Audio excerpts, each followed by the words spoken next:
Welcome to IMS. I'm Charlie. We're down here in Shakopee. We're heading in door number 200 to check out what we got going on in the facility.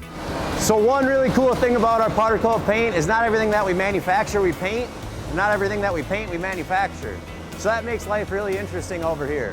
So some of the stuff that we manufacture over on the metal side, we're painting over here, like you can see on the powder coat paint line right now. Other things come in from an outside source where all we're doing is powder coating. So the fun thing with powder coat is the line is negatively charged and the powder is positively charged.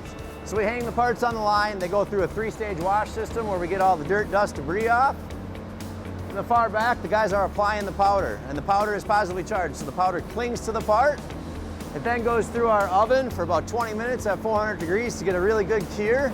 And from there, we package it up per the customer requirements, and out the door it goes. We do a lot of different color changes, a lot of different parts and pieces every day, so there's never a dull moment over here on powder coat paint.